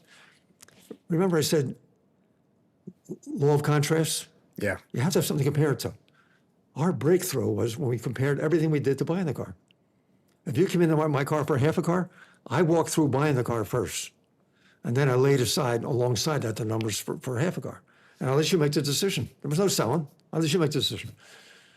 And that's how we learned, that's how we broke through all the attitudes and feelings. Your innovation made all this other incredible stuff possible. And that is pretty awesome. Yeah, well, you said, what do I do in the world? That's the only, then I had 10 children. And I'm pleased with that, and they're all really well-grown in their faith, really good family people. And they've all turned out good. So, and I got 33 grandchildren and 5 great-grandchildren. So I'm working on it. You said you were in the service. Tell me a little bit about that. Well, I got drafted. I was at Notre Dame, and in my junior year, I got very into an aesthetic life at Notre Dame. I mean, I really did. I got into bugs walking on me, laying in the snow and all this kind of stuff. But I took a job on a used car lot because when I was at Notre Dame, there was no drinking, no bars on campus. If you called with a beer, you got thrown out of school. It was a college. Kind of ironic, but by modern times. Lights out at 10 o'clock. Lights out at 10 o'clock. And no cars. In your freshman year, no cars. So I grew up in the car business. So I got a job in a used car lot selling cars because I got the use of a car. So it's one night, I'm in the car. It's a used car. It breaks down. I get back at campus like 3 in the morning. And I get caught coming in the window. I call my father. He had never been to Notre Dame, never seen it. My father had said to me, if you're going to sell cars, come back to Philadelphia and sell cars. I'm not paying money to have you sell cars at college. I get up Monday morning. There's my father. He says, back up. My father we had 10 children. And he'd tell you once, but not twice. And so there I'm gone. That's it. Here I am, my middle of my junior year. So you didn't finish. I got drafted in 4 months. I finished up at St. Joe's. Okay. But so what I got year? drafted. Yeah. So what year is this? That's 1953. So is this the Korean Yeah, War then? I went to Korea. Yeah. But the war had stopped when I got to Korea. They just had a truce. But it was still skirmishes and that kind of stuff. And you weren't allowed out of your zone. And when I first got into basic training, and of course, when you're drafted, it's different than when you enlist. When you enlist, you're asking for it. Yeah. When you're drafted, you're doing it to me. In basic training, they had that picture with Frank Sinatra in Hawaii. What's the name of that picture? Oh, how can I forget the name of that picture? Anyway, so I saw this movie, and I said, dear God, if anything ever happens, send me there. the Schofield Barracks in Hawaii. Yeah. So when I'm in Korea, I'm with the 25th Infantry Division, which home base was Hawaii. So for the last 4 months of my Army career, I was in Hawaii. Wow. So that part was good. Yeah, that worked out. And I had a brother who was a year younger than me, and he was in the 3rd Division. He was in Korea up on the front. I was back in Busan. And so I get up somehow, I get to see him. You're not allowed to your camp. I'm thumbing it, I'm going through. I'm taking a trouble chance. I'm getting picked up by people. Could have done anything with me, you know? Wait, wait, hold on. So you're in Korea as a serviceman, drafted, and you're like, I'm gonna hitch a ride to see my brother. I'm gonna go see my brother. So so I get there, and he's walking around with a typewriter in his hand. He can't type. And my unit, the word went out that my unit was going to get shipped back to Hawaii, and they were looking for clerk typists. So my brother heard that. So he's walking around with his typist. So someone stops him. Do you type? He said, yeah, I type. Oh, so he switched him into my division. So anyway, so we went to Hawaii together, which was great. So I had 4 months together with my brother in Hawaii. And I never would have seen him, you know. So that was my Army career. So I was in for Could have been worse. 24 months. I could have gone to officer school, which I'd recommend the people to do. But I didn't do it because I only wanted to get in to get out. And Yeah. you had to sign up for a longer period of time if you went to officer school. So I didn't do that. But that's my Army career. There's one connection between Bella and Cabrini is life, and so if Bella is about keeping a child in distress, I think we are both pro-life. Mother Cabrini is like, here are these children in distress, and what do we do with them? Right. And so, what's your message for people about what we individually can do to help? If you care about life and you know that there are going to be babies that are born that aren't in a good situation. Yeah, sure. What should we do about that? How can we fill that gap today? You know, we're in the post-Roe world. I live in Texas where abortion is very restricted. I'm glad it is, but that's not enough. Yeah. Mother Cabrini lays a path for the answer. How do you think about that? It's like everything else, everything's a big picture. There's no thing right or wrong. I mean, it's wrong to take life, I believe that. But the circumstances some people find themselves in is where adoption comes in. Like when we did Bella, there was one line in the movie where she's talking about her son, and she says, we adopted him. It was the first time anyone in the family ever knew their brother was adopted. Well, that one line, the adoption community contacted us, and all over America, every adoption community was out pushing Bella. Because adoption is really a really great option. That gentleman I told you about, his mother was an unwed mother. Yeah. His mother couldn't bring the child up, didn't have the means, or didn't have, it was a strange country, barely could get along. But Cabrini order was there to take care of them. And that exists all over the world today. I mean, you adoption, and it's such a, I have a brother who has 3 adopted children, 3 of his own children, and they've all, you know, their lives have been fantastic.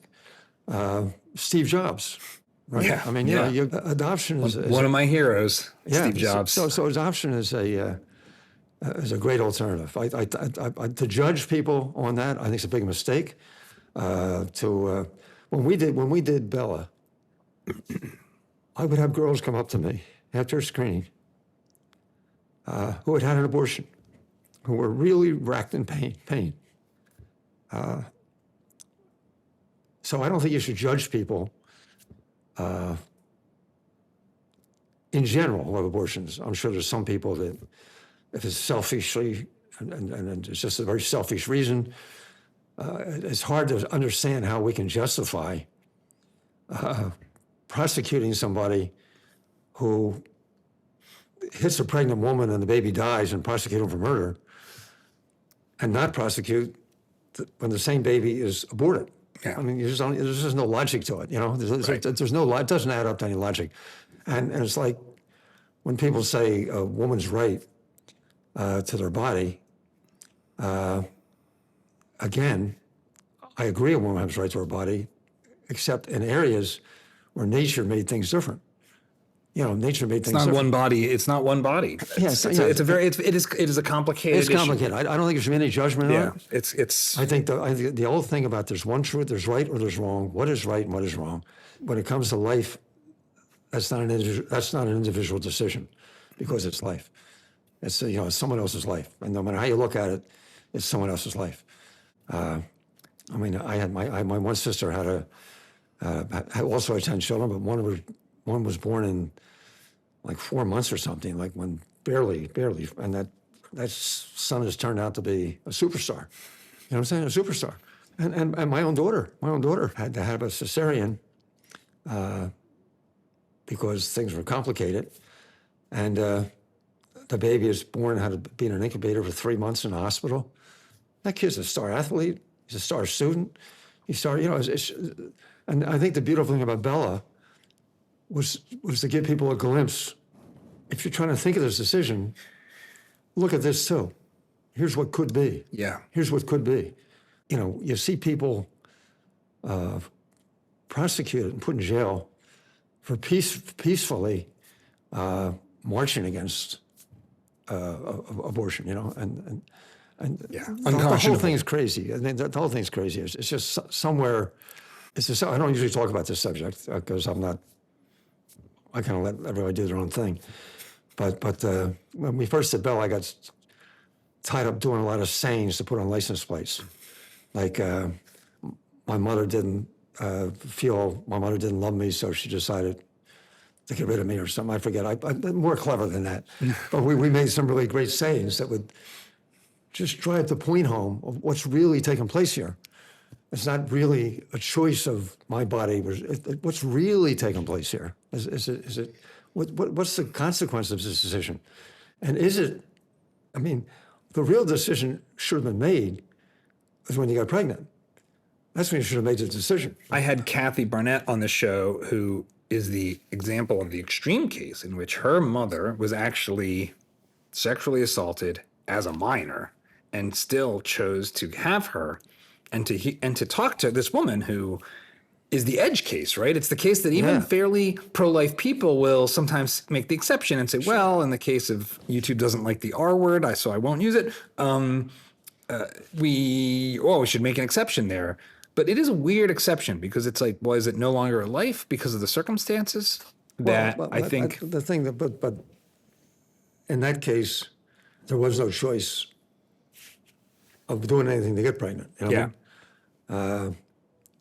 And I've always believed that, God is all merciful. I really believe that, right? I believe that he puts processes in your life that in the long run make you. Even though you think they're hurting you, they make you. And as I'm talking, my mind goes, what's the trouble with me is when I think of something, I start thinking of a million things, and then I have to grab one to articulate it. But let's just say that I'm with you. I'm pro-life. I'm not judgmental of people unless it's a selfish reason. And I think education and making people realize how great it is that they can bring a life into the world, even though they're not going to bring it up, for someone else to bring up. Because so many people starving to have children, that can't have children. It's the irony of life again. There's some people that can't get pregnant, and they're begging to have a child, and there's some people that don't want a child. So, one of the things that we talk about on this show from time to time, because it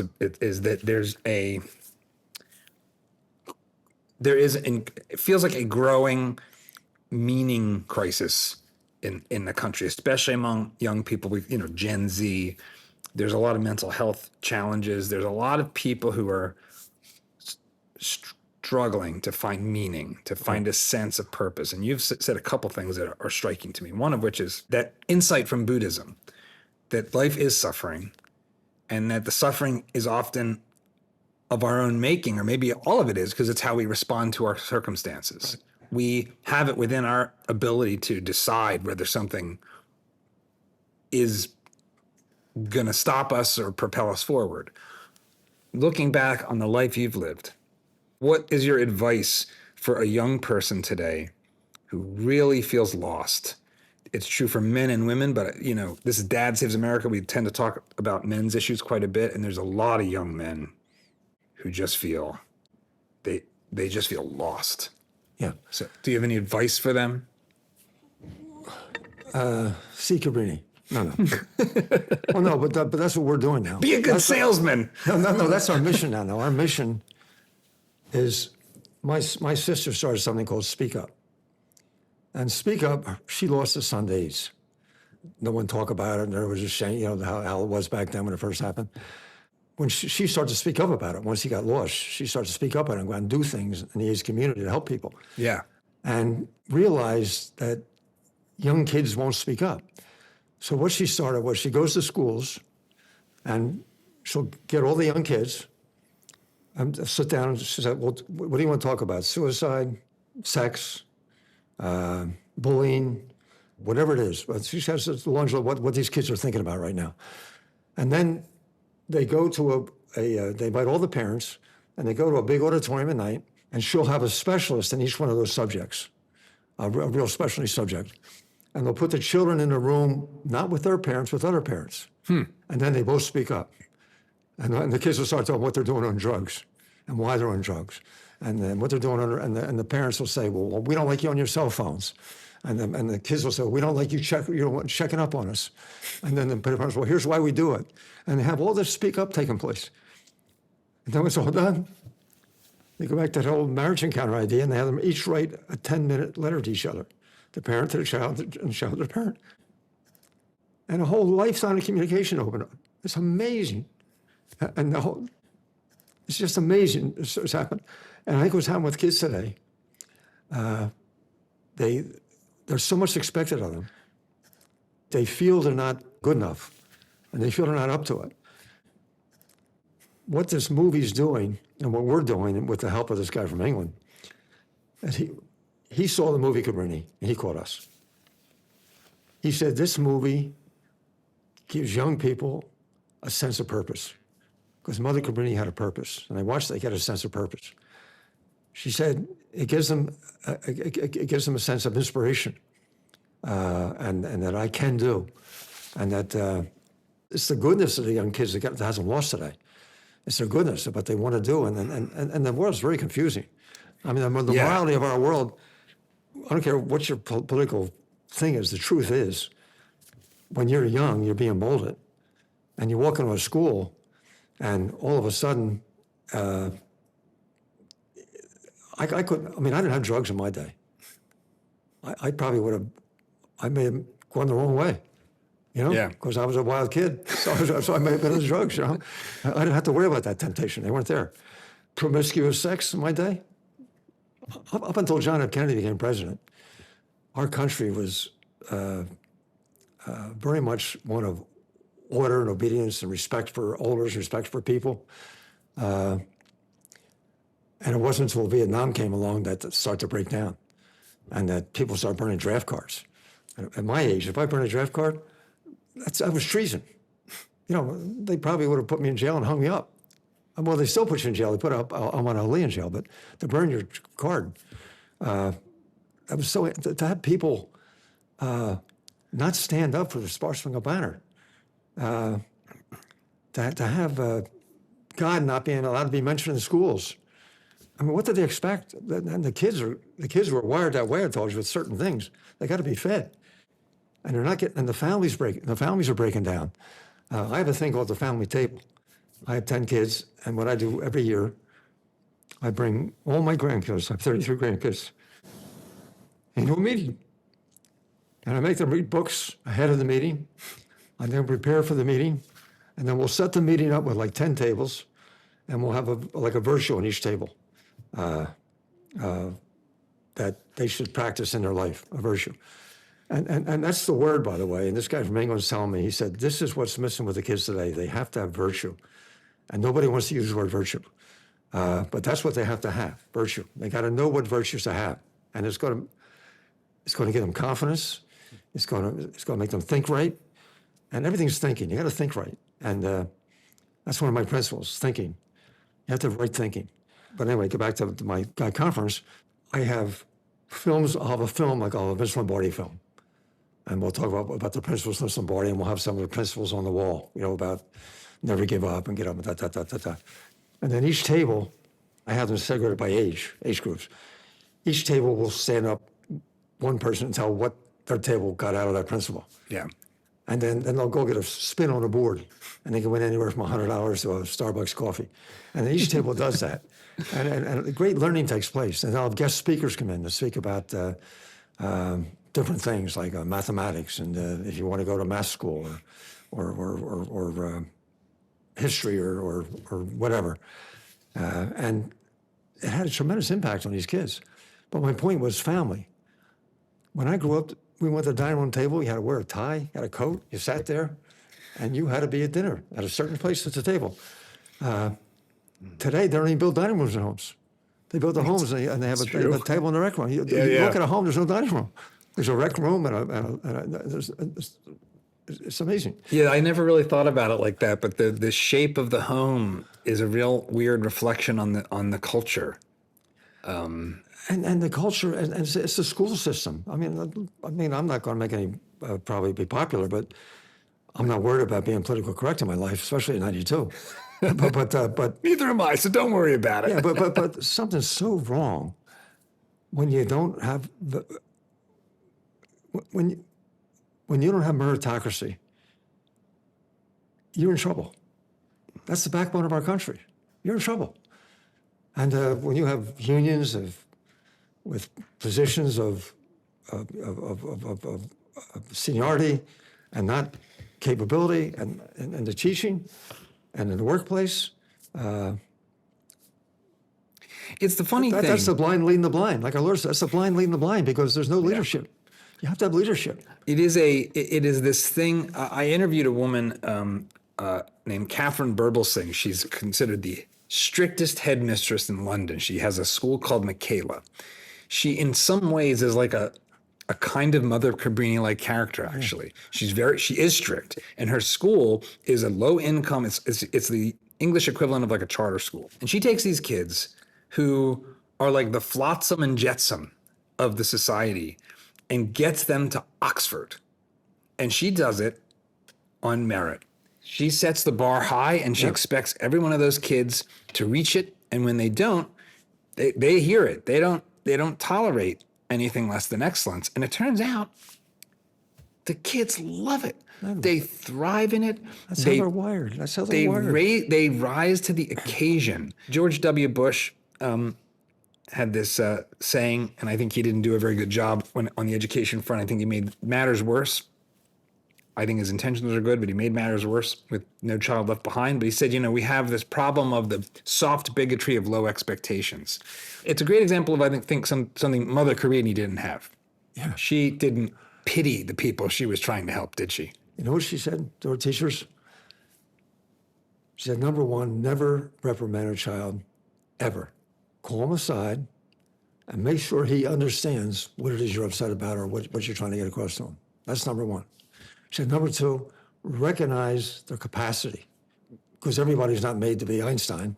Some people are made and more successful by running a giant plumbing company. You know what I mean? That's right. But she would not let a teacher teach that didn't go through her training school. She has a book right now, a beautiful little book that to send to teachers on her rules of teaching. And of course, our whole thing was the education of the heart. She said reading, writing, arithmetic is important, but what's more important is they got to know how to handle anger. They got to know how to handle envy. They got to know how to handle what's going to happen around the world. Education of the heart was what she was all about. And so, and I think that's probably what's missing today. The education of the heart in our public school system. I mean, I don't know what it is, so I'm not going to speak. But if God isn't allowed, what are you allowed to talk about? I mean, it's one of those interesting, and we talk about education a lot on the show. And one of the things that you have to ask the question, why do Catholic schools outperform the public schools? Because they do dramatically. Yeah. My Catholic high school was like 5 blocks from the prison. It really was in downtown Allentown. Yeah. Much to my parents' dismay, my dad was like, I'll give you tons of money if you'll move the school. They weren't going to move the school. And this is very common, right? That Catholic schools, like Mother Cabrini, try to situate themselves to be of service to the poor. They are often filled with underprivileged kids and wealthy kids. It's a mix. The school experience, in some ways, isn't that different than public school. You're sitting there with the teacher. It's kind of similar. And yet they radically outperform the public schools. And I've always thought at the end of the day, well, not always thought. In recent years, I've come to realize, I think it really is that they are based on love, fundamentally. And that you can't bureaucratize love. You can't turn it into a standard operating procedure. It has to be rooted in the purpose of the institution. One of my bugs is the downward spiral and the upward spiral. Closing of parochial schools because they can't afford to keep them open. And then all those children are now going to public schools. Is a downward spiral. Yes. And what's happened in Camden, New Jersey, a philanthropist, through his daughter, took over 8 of those schools that have been shut down and has turned them into superstars. And in Camden. And they did it by making it self-reliant. Every parent had to be involved. unless the parents involved, they'll put them out of school. The parents have to be involved. The parents have to do all the raising of the funds. The parents are the board of directors that run the school. Not just I'm sending my kid to school and go do my thing. No, you got to be involved. And you're responsible to finance the school. You're finance to raise the funds. You know, the archdiocese said, tuitions, we can't afford it. Well, when the school's gone, I mean, there's such a hole left when that school's gone, because where are those kids going to go to school? Well, and for viewers that aren't familiar with the area, New Jersey's an interesting state. It's like a microcosm of the country, because it's like you got the rich north and the poor south. And you've got some of the wealthiest zip codes in the world, and then you've got some of the poorest cities. And Camden might be at the bottom of the list as far as poorest cities, especially as a Philadelphian. It's like Camden's rough. So, I mean, you can go in to see a concert at the waterfront, and otherwise you're like, get me the heck out of here. So well, it's gotten better, but it's rough. So that's, I love hearing that. Eustace, we're coming to the end. Okay. You have unbelievable stamina, my friend. This has been a 2-hour conversation, and you're going strong. God bless you. Are you an optimist for the future of this country, or a pessimist? Well, my whole philosophy in life is no matter what it is, you have to be positive, because nothing good comes from a negative thought. One of my principles is God gave us thinking, He gave us energy, and He gave us time. They're the 3 things He gave us to work with. And your energy, if your energy is negative, you're draining your battery. The only way you charge your battery is to be positive. And even if something bad, find some good to make good out of it, you know? Yeah. To answer your question, like everybody else, like everybody in America, we all knew we were going the wrong direction in this country. And people were really, really depressed and upset. They'd walk in our movie and they'd say, we don't know where to go. We're sick of the world. We don't know what to do. And they'd walk out and they'd say, now we know what to do. Our youth is everything. That's been said 100 times, 1,000 times, 20,000 times, but it's the truth. Our youth is everything.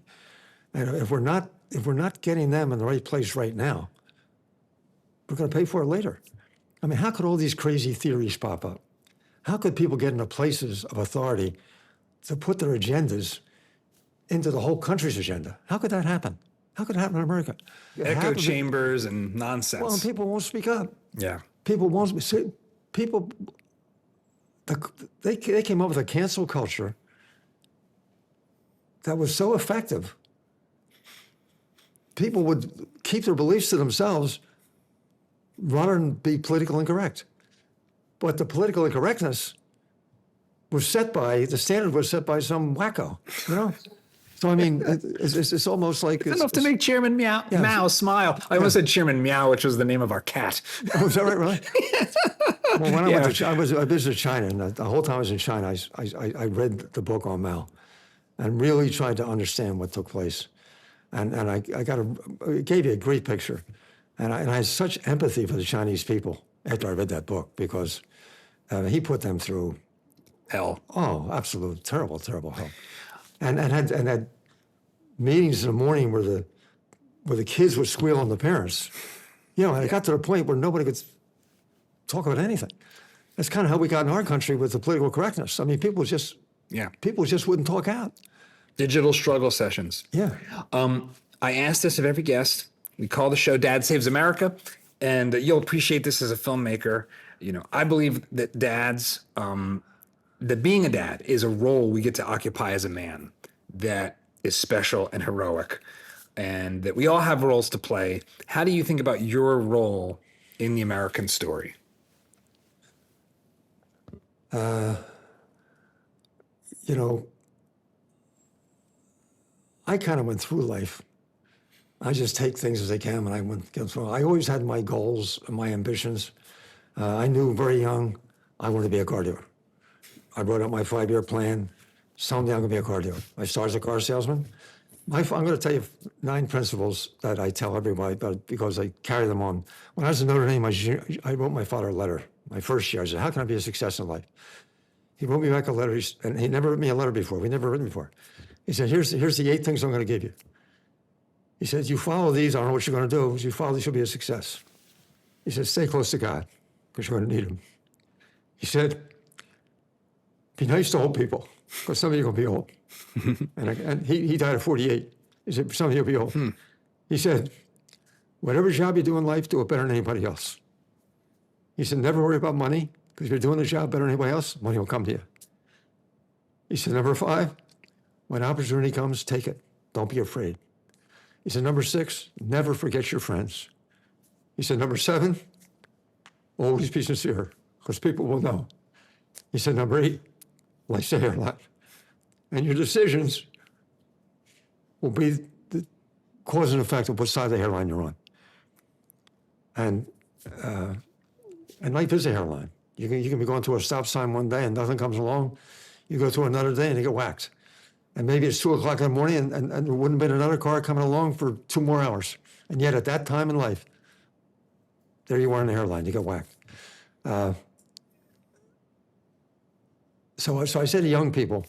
Was there a number 9? I want to make sure to get it. No. Okay. Yeah. Well, the number 9 I put in there was one I got from Fulton Sheen, was God Loves You. I added that number 9, There God you Loves go. You. There you go. But Those are 8 great lessons. Wow, that's some good stuff. We're going to clip that out and share it because that is I wisdom started to tell right the there. story I wrote my 5-year plan as a salesman, and I didn't have any money. I didn't have a nickel. When I had 3 children, I was making less than $100 a week. And I had a chance, an opportunity came along to get a little dealership up in Hamburg, Pennsylvania. I didn't have any money. All I knew, my father said, when an opportunity comes, take it. And I lived by the rules. I just went by the rules. So somehow I got it. Because it's like anything else in life. If you see it, as Walt Disney said, if you see it, you can dream it, it'll happen. But you got to see it. And that's the vision our kids need. But you asked me about where I think the world's going. What's your role? How do you think about your role? My role.